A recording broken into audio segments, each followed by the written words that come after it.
Ami the dish new all Constantine Conrad shooting lady of the shade here. Agus fáilte go dtíon GPO.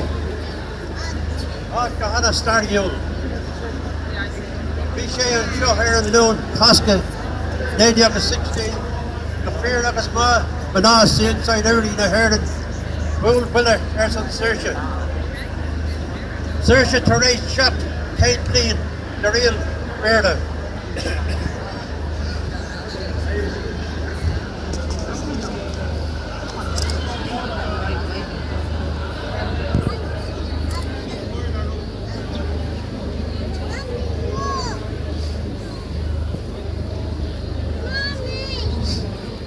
We're here today on behalf of the National 1916 Commemoration Committee and welcome you all to the GPO, the most historic and iconic building.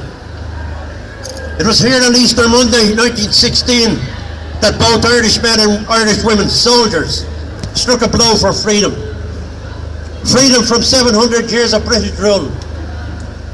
On these very steps, Patrick McPeardish, commander of the rebel forces in Dublin, read out a copy of the proclamation and proclaimed for the Republic and on behalf of the Provisional Government of Ireland.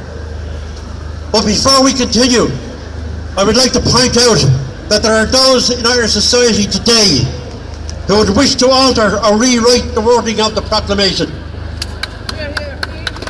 That may not appeal to the sensitivities in modern Ireland, but there you are.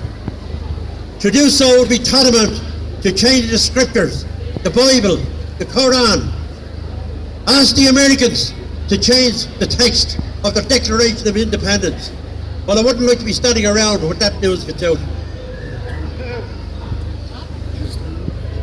Near to home, if 1 million English signatures can be generated in support for a reinstatement of a certain arrogant TV personality recently dispatched by the BBC, then consider the furore that would arise if it was suggested that their Magna Carta should be abandoned, especially after just celebrating 800 years of its existence.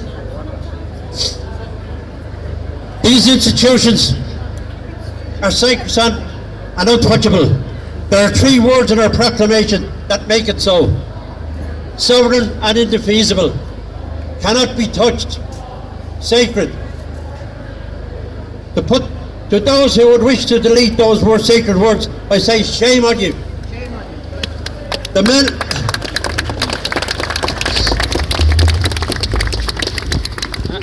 men and women who occupied this building in 1916 were prepared to lay down their lives for the cause for which they believed and died as a result.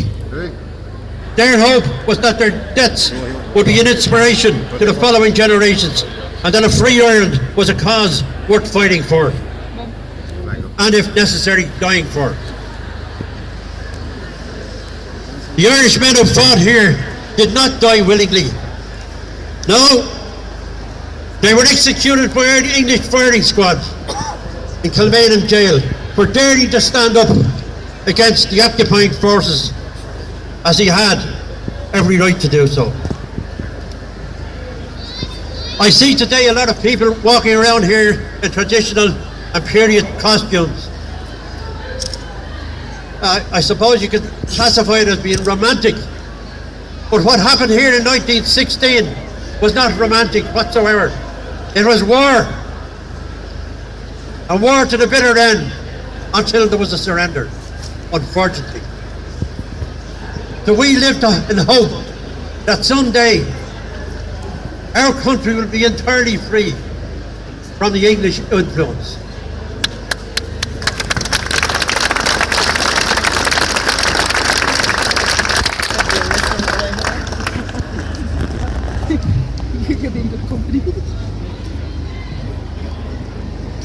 It is. We have Katie McGillipadry to read the proclamation as stated.